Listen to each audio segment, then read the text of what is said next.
Man, aren't I feeling a bit dead in space too? I'm sorry. I'm going to cut that.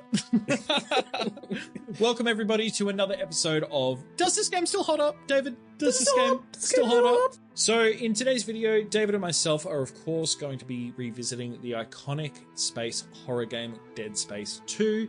Now, just for a quick disclaimer, I have actually never played this game before this video, but David, I'm pretty sure you've got extensive experience with not only just the Dead Space series, but this game specifically. Am I correct in assuming that? You are correct of assuming that, my good friend. Yes, I love it when I'm right. And with this series, of course, we are just revisiting this game and discussing what happens in the game. So we might cover a couple of spoilers, and ultimately we're just trying to identify whether this game still holds up today in the year of our Lord 2025. So David, I know that we usually start this off by going, oh, where do we start? Where do we start? But I'm just going to go straight into a bit of a plot synopsis of what happens in this game.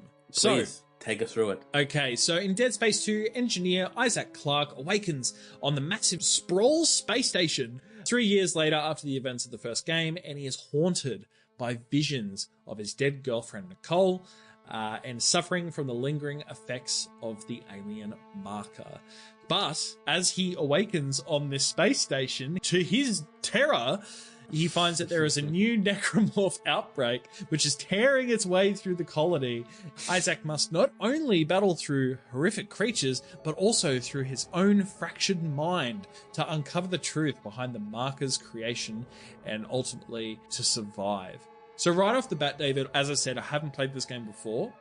I started playing this game Saturday morning, and I didn't hop off the couch until I finished the game. I played it from start to finish in one sitting. So if that doesn't tell you how much I enjoyed this game, David, I don't know what will. Let's just talk about the setting, I guess. So what do you think about Dead Space 2? Well, you know, it's a completely different shift from obviously Dead Space 1. Obviously, we're not on the USG Ishimura. We are at Titan Station. Oh, well, I mean, you kind of are at one point, I guess you could say. Little spoilers alert. We see a very broken Isaac Clarke. Dude.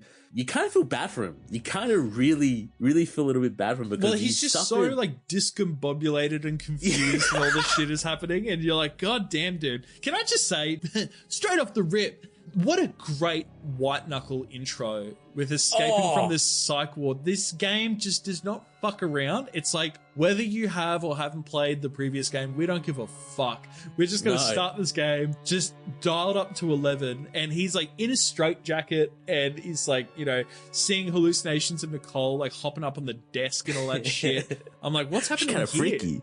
She's kind of freaky now.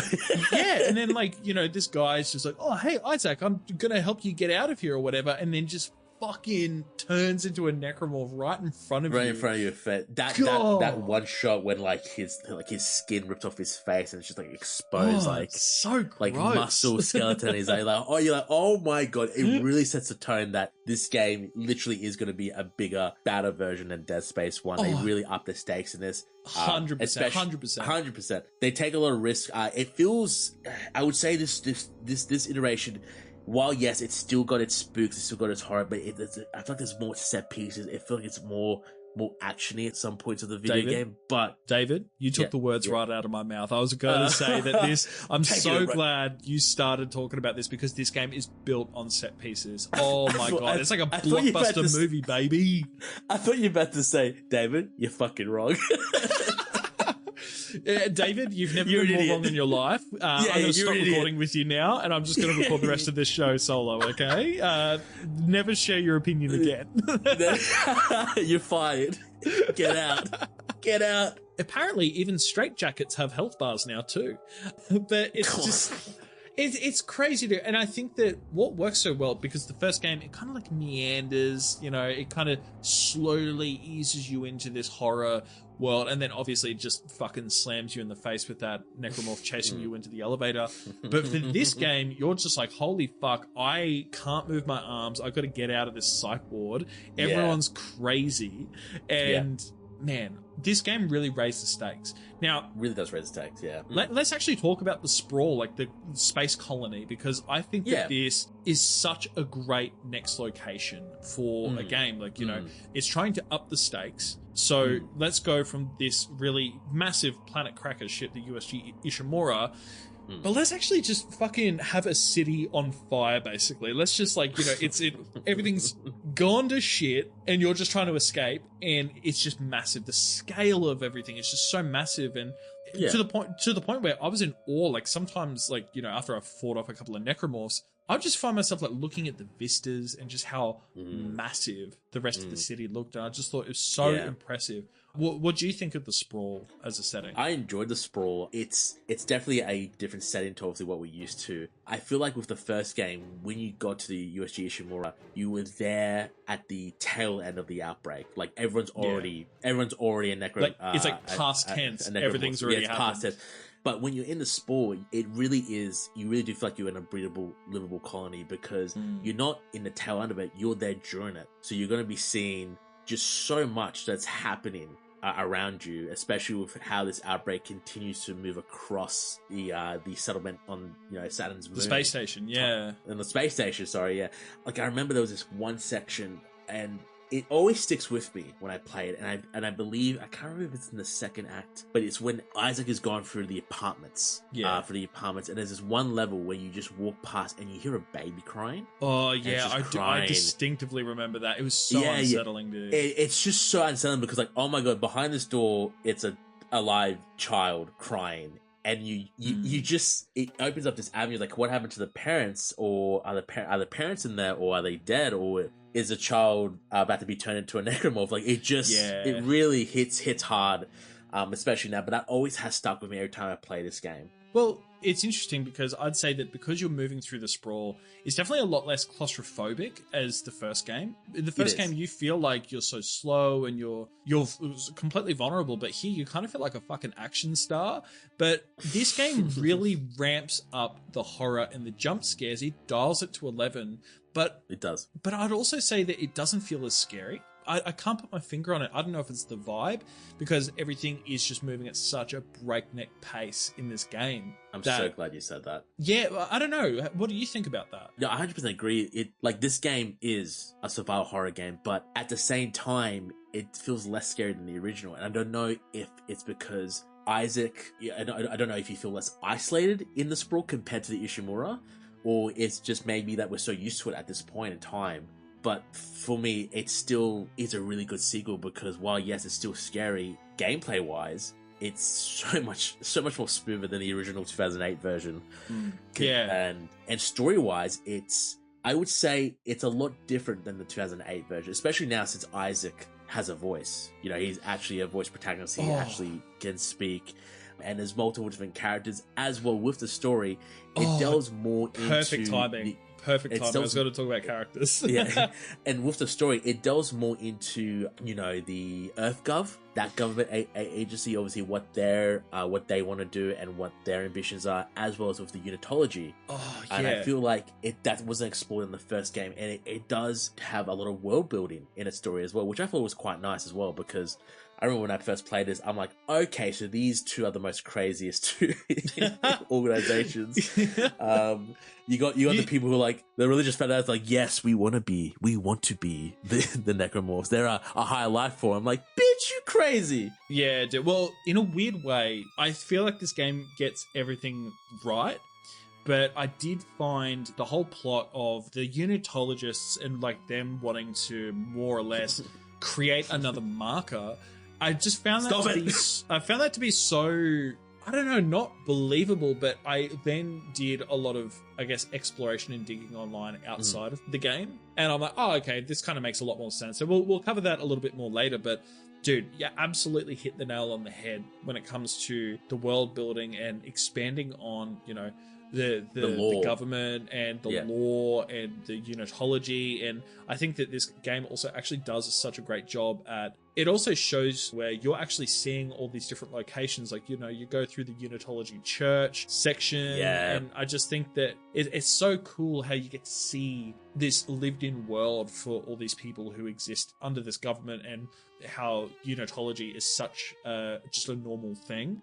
But you touched on the characters, and this game does introduce a few new characters as well. And first of all, David, I'd just like to say, that if I had $1 for every time a nice lady in the Dead Space universe stabbed me in the back, I'd have $2. So in the first game, we had Kendra Daniels, and she worked for the government basically, and she stabbed Isaac in the back. How dare she? And in this game, we've basically got someone who's trying to help us escape, and her name is Diana, and she's just like, look, no time to explain. We've got to hide you from the government. They're chasing you. I can offer you a cure. I can offer 100%. you a cure for your dementia. You're like, oh yeah, this sounds too good to be true. Sweet, this sounds great. And that's, exactly, because it was. So Diana, which it turns out she's basically like the high-ranking unitologist behind the Necromorph outbreak in this game. And I'll just say that she basically gets killed off immediately as soon as you see her in this super gory and over-the-top way that I didn't... does she get melted? She gets fucked up, dude, by the government. And I'll also say... cheese. Dude, I'll also say, you can't trust people in this series, and you can't trust the government. I'll tell you that much for free.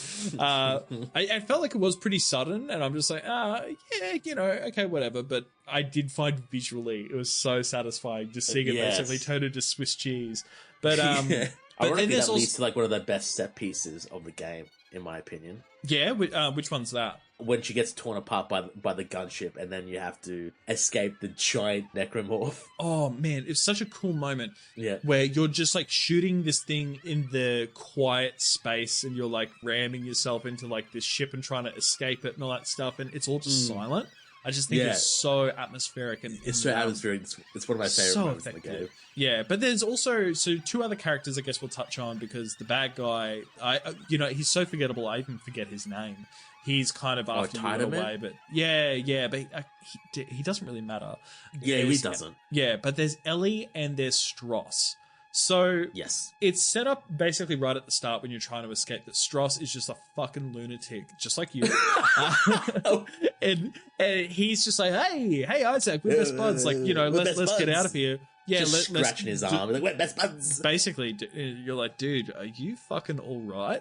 But he's just like, Isaac, let's destroy the marker. And he is really unstable, but Isaac also is in this compromising position where he doesn't have a choice. He has to basically listen to what this guy is saying. Him. Yeah, but then there's also another character called Ellie that you come across, and she is a breath of fresh air in this game. It was so great seeing Isaac interact with this chick. Like, she is quite untrusting at the start, but she's like, look, we're in this shitty situation together, let's just get the fuck out of here.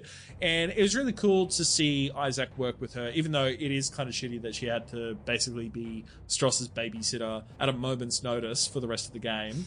But what do you think about some of these characters? Oh yeah, I 100% agree with you with what you're saying. Stross is completely unhinged. I do like the interactions you have with Isaac, because you can see Isaac is kind of in his right sound of mind, and Stross just sounds like a guy wearing a tinfoil hat sometimes. Yeah, like, Isaac's like, Jesus fucking Christ, man, come on. Chemtrails, the moon landers mate. But you are right, he's put in a position where, like, he has to trust him.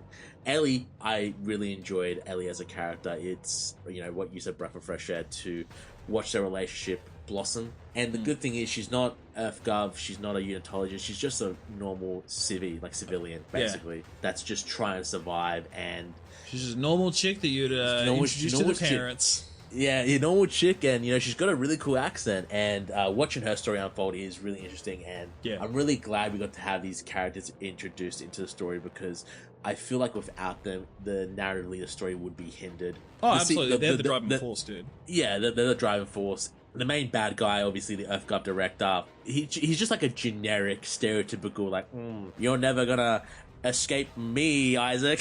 Yeah, well, and he also does the whole thing he also does the thing that I can't fucking stand in movies or just media, where the villain is talking to the main character, but in a way that is just, it's clear that they're just talking in riddles to be vague for the audience, not the person who's like, well, you wouldn't possibly understand. All will be revealed in time, Isaac. And you're like, dude, no one talks like that. Yeah, you're like I said, annoying me so much right villain. Now. It's just so very like stereotypical generic villain, right? Yeah, 100%.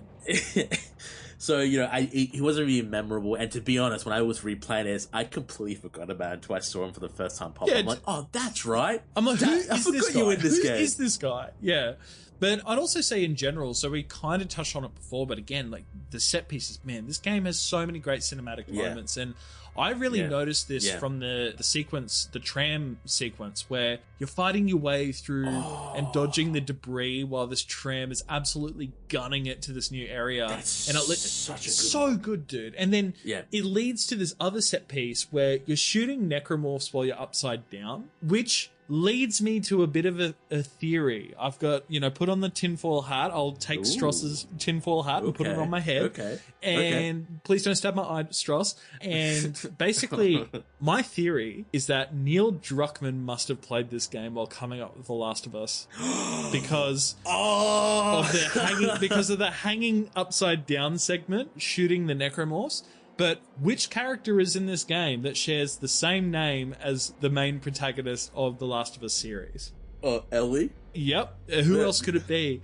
So, Neil Druckmann, I'm on to you. I'm on to you, buddy. I mean, you've got a great taste in games. I mean, that is a really good set piece. And I remember playing it for the first time. I'm like, I don't like being upside down. I hate this. Yeah, dude, 100%. But I thought it was really interesting. And then, of course, later on in the game, we're taken to the USG Ishimura, which I thought was... Yeah, I thought it was interesting because it felt like a nice homage and it felt like a nice natural progression. But I will say, if I did have any complaints, I felt like I started losing interest in the game's the level design as soon as we hit the USG Ishimura. Like, I actually found all of the levels and how unique everything was, like the apartments, the psych ward, the tram, the subway, like all of that shit in the Sprawl was so fascinating, dude. And then we hit the USG Ishimura, and then we just have like all these just like very generic, like kind of dirt looking levels, and then whatever, getting closer to the marker. Like I felt like it lost that unique kind of feel to it. I don't know. Like I feel like they absolutely had an amazing, knocked it out of the park for the first half, but then they just kind of lost me a little bit for the second half. But how do you feel about that? Yeah, no, look, I can obviously clearly see where you're coming from. When I was replaying it, I don't think I had that same kind of feelings towards you, because to me, like, I love this game and it was just a joy to replay it, especially going through Isaac's descent into his own mind.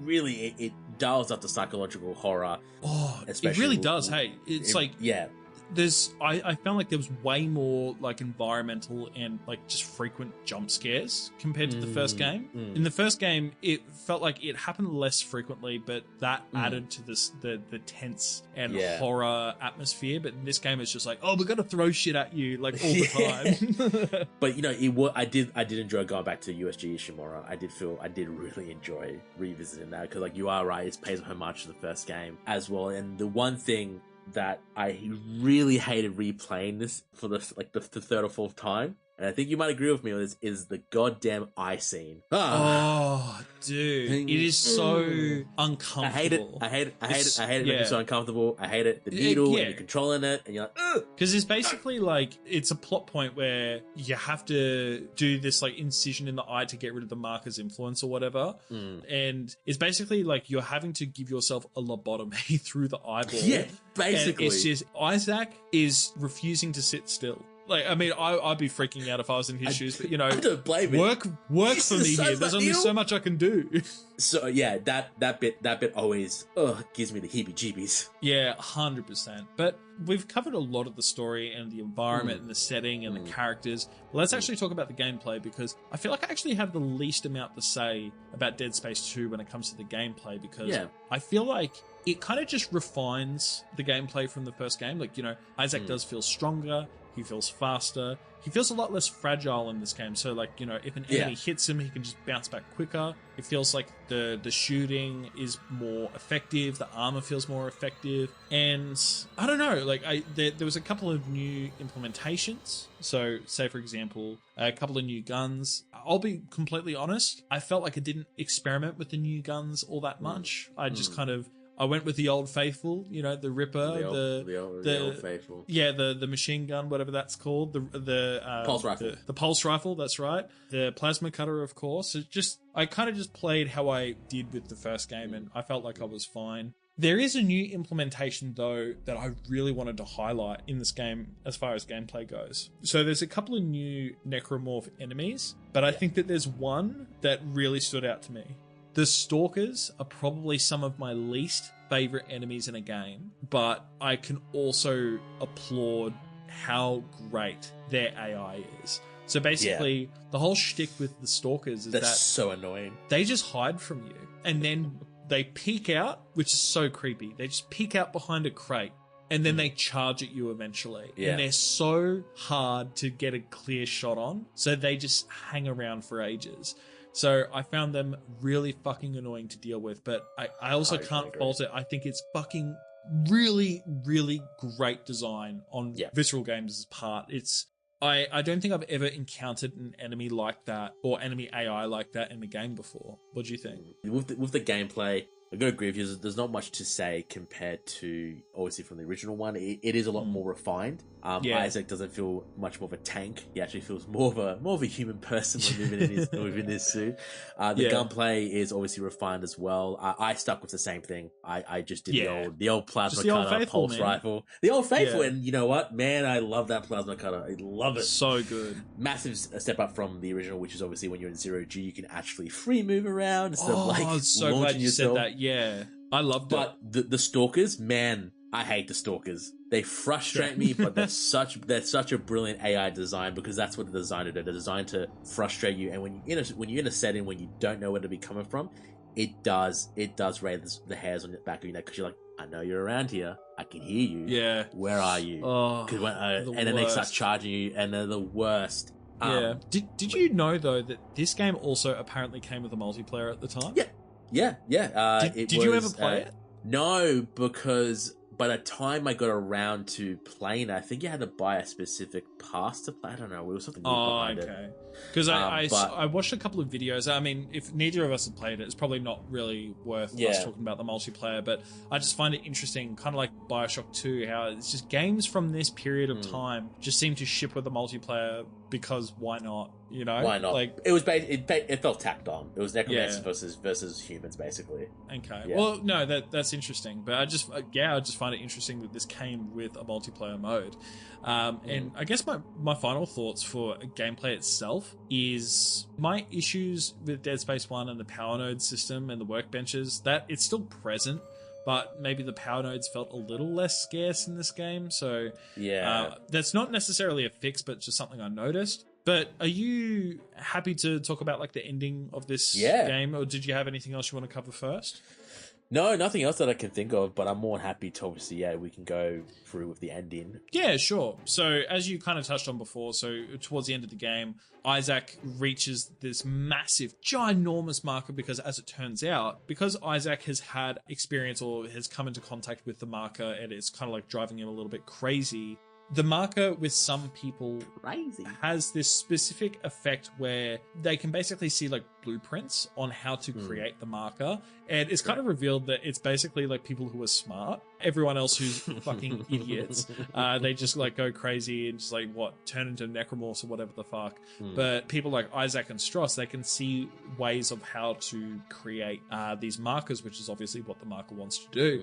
And this whole game, Nicole, it just constantly shows up in jump scares and is trying to communicate with Isaac because she wants him to reach the marker, so that way he's the final piece of the puzzle for the marker to be complete.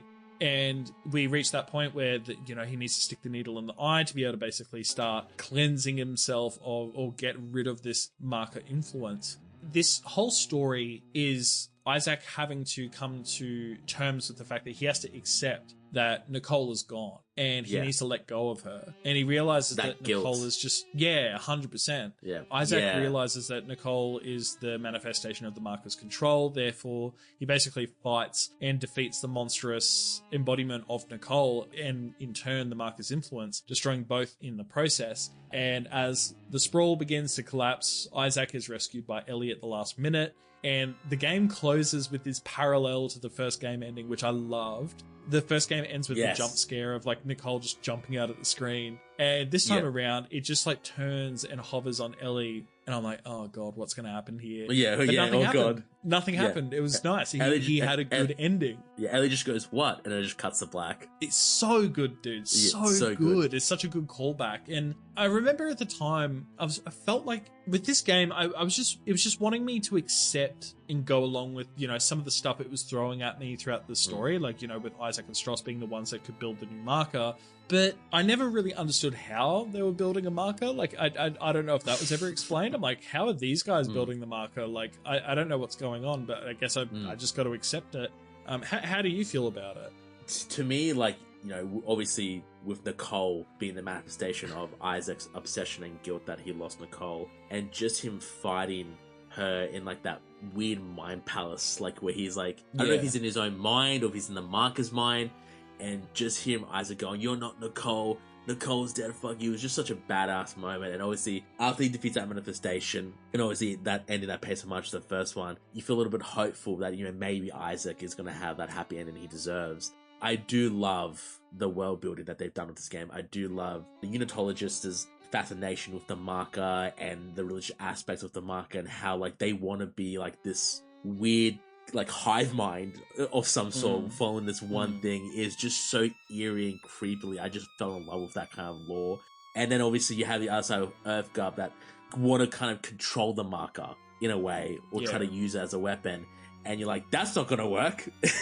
That's a bad idea. Yeah, 100%. 100%. Stop that. And I fell in love with it. I can see obviously, where you're coming from, like how you didn't understand it. But once you research it, you kind of see the bigger picture. Yeah, well, I was going to say, like, when talking about the story, I think that the Dead Space games, at least so far, it's so rich with detail and lore, which is fascinating. But for the actual Dead Space game itself, the story is a little bit flat and not as important. And it's all about taking you through this action horror experience. But in my mind, when I'm watching a movie like Alien or Predator, I'm not expecting it to be like the next Citizen Kane. If it delivers on an entertainment story that's, great spectacle of action or horror, then it's done its job perfectly. Anything else, then I'm like, cool, whatever. So I'm not going to like deduct points from this or whatever, just because I find that the story is a little bit like either convenient or a little bit just like, okay, like whatever. I still had an incredible time, and like I said, I couldn't put the controller down. I played it from start to finish in one sitting.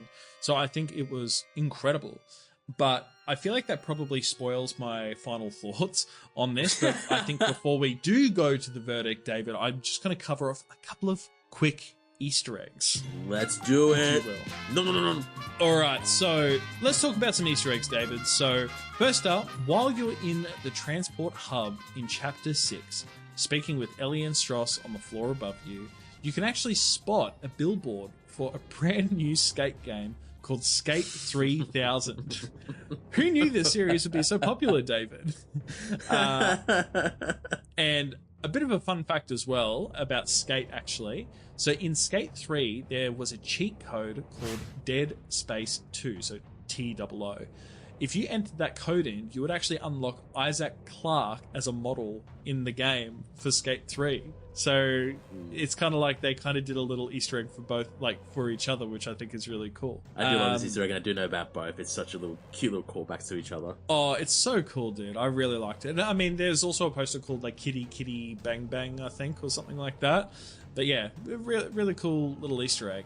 Moving on, so in Chapter 6, you'll go into a zero-gravity area with a large fire that needs to be put out by removing the power cells of the oxygen system in the room.